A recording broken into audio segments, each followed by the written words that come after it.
സാമ്പത്തിക തർക്കത്തിന്റെ പേരിൽ ഖാദർ കരിപ്പൊടി വിളിച്ചുവരുത്തി ക്രൂരമായി മർദ്ദിക്കുകയായിരുന്നുവെന്ന് പരാതിക്കാരൻ അഹദ് റിപ്പോർട്ടറിനോട് പറഞ്ഞു. സംഘം ചേർന്ന് പ്ലാൻ ചെയ്ത് ആക്രമിച്ചു.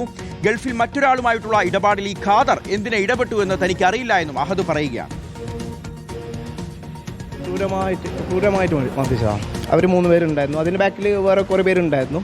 ഒരാൾ ആദ്യം ബാക്കിൽ നിന്ന് തലക്കടിക്കാം, അതിനുശേഷം ഇവന് മുഖത്തടിച്ച് പിന്നെ അവിടുന്ന് വലിച്ചു കൊണ്ടുപോയി എന്തൊക്കെയോ കൊണ്ട് ചെവിൻ്റെ ബാക്കിലും മുമ്പിലൊക്കെ വരക്കാം. ഖാദർ കരിപ്പൊടിൻ്റെ യഥാർത്ഥം ഒരു റോളും ഇല്ല.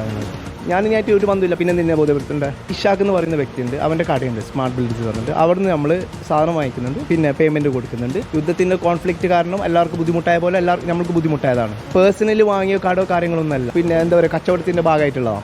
പിന്നെ ഞാൻ ആരാന്ന് അറിയാലോ. നീ ആരാന്ന് എനിക്കറിയാം, ഖാദർ കരിപ്പൊടിയാണ്. കാരണം നിൻ്റെ അടുത്ത് പറയാം നീ ആരാ, ഞാൻ നിൻ്റെ അടുത്ത് പറയേണ്ട ആവശ്യമില്ല. എൻ്റെ ലൈഫിൽ ആദ്യമായിട്ട് കാണുന്നതിൻ്റെ ഖാദർ കരിപ്പൊടി അന്നാ. അഹദിനെ ക്രൂരമായി മർദ്ദിച്ചുവെന്ന് ഖാദർ കരിപ്പൊടി തന്നെ സമ്മതിക്കുന്ന ശബ്ദ സന്ദേശവും പുറത്തു വന്നിട്ടുണ്ട്. അതുകൂടി ഒന്ന് കേൾക്കാം. മര്യാദക്ക് വരുന്നോനെ മര്യാദക്ക് മുണ്ടണം. ഒന്ന് എനിക്ക് മുണ്ടാൻ താല്പര്യമില്ല. എന്ത് പറയണ്ടേ?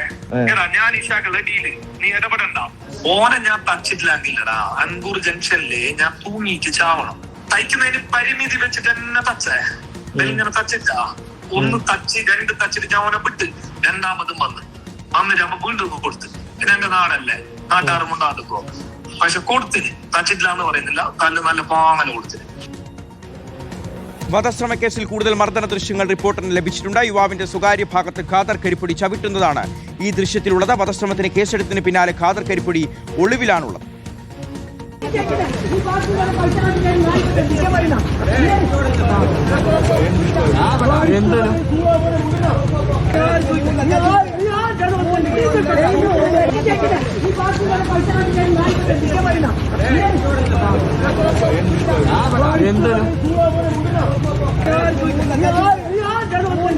അരുൺ പൂപ്പറമ്പ വിവരങ്ങൾ നൽകും. അരുൺ, ഖാദർ കരിപ്പൊടി ഇയാൾ അതിക്രൂരമായി മർദ്ദിക്കുന്നുണ്ട്, ചവിട്ടുന്നുണ്ട്, തല്ലുന്നുണ്ട്. ഇയാൾ 10 കേസുകളിൽ പ്രതിയാണ്. ഇതിപ്പോൾ എല്ലാ ദൃശ്യങ്ങളും പുറത്തു വന്നൊരു സംഭവമാണ്. പക്ഷേ കഴിഞ്ഞ ഒരാഴ്ചയായി ഇയാൾ ഇപ്പോഴും ഒളിവിലാണ്. എന്നാലോ ഒളിവിലിരുന്നു കൊണ്ട് ഇയാൾ സുഖമായി വീഡിയോസ് ചെയ്യുന്നു.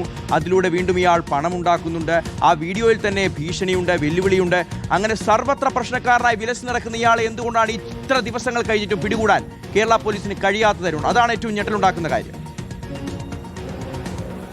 ആഷിഹാസ് കേസെടുത്തതിന് പിന്നാലെ സമൂഹ മാധ്യമങ്ങളിലൂടെ ഖാദർ കരിപ്പൊടി നടത്തിയ ചില വാദങ്ങളുണ്ട്.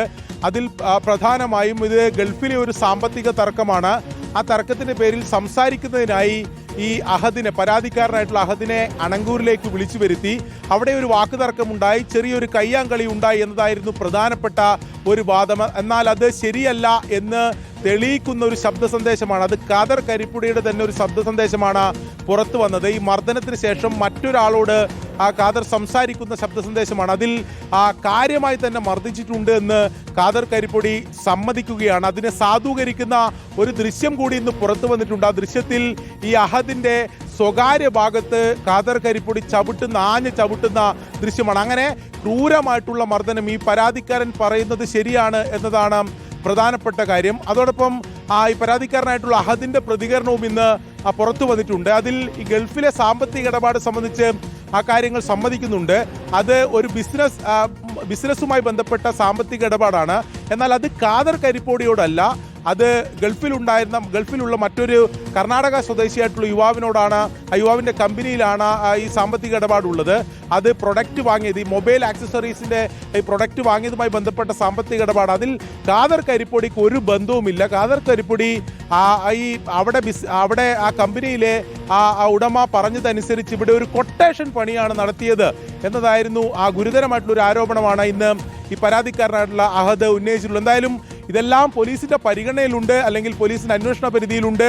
ഈ CCTV ദൃശ്യങ്ങൾ, പുറത്തു വന്നിട്ടുള്ള ദൃശ്യങ്ങൾ, ഓഡിയോ സന്ദേശങ്ങളൊക്കെ പോലീസ് ശേഖരിച്ചിട്ടുണ്ട്. എന്നാൽ ഇതുവരെ ഖാദർ കരിപ്പൊടിയെ പിടികൂടാൻ സാധിച്ചിട്ടില്ല എന്നതാണ് മറ്റൊരു പ്രധാനപ്പെട്ട കാര്യം.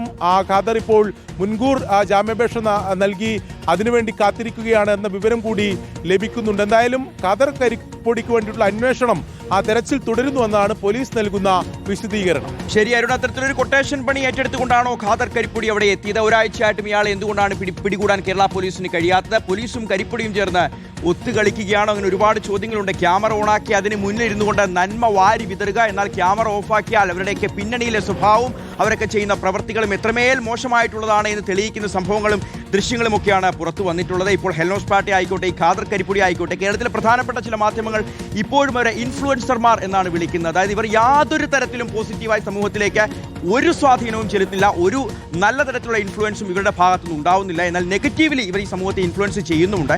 അതുകൊണ്ട് അത്തരത്തിൽ ഇൻഫ്ലുവൻസർമാർ എന്നൊരു വിളി കേൾക്കാൻ അവർക്ക് യോഗ്യതയോ അർഹതയോ ഇല്ല. അങ്ങേയറ്റം സോഷ്യൽ മീഡിയ കണ്ടന്റ് ക്രിയേറ്റർ അല്ലെങ്കിൽ വീഡിയോ ക്രിയേറ്റർ അല്ലെങ്കിൽ യൂട്യൂബർ അല്ലെങ്കിൽ ഇൻസ്റ്റഗ്രാമർ അങ്ങനെയൊക്കെ മാത്രം വിളിക്കാനേ അവർക്ക് അർഹതയുള്ളൂ. അത്തരത്തിലുള്ള ശ്രദ്ധയുണ്ടാവുന്നത് മുന്നോട്ട് നന്നായിരിക്കും.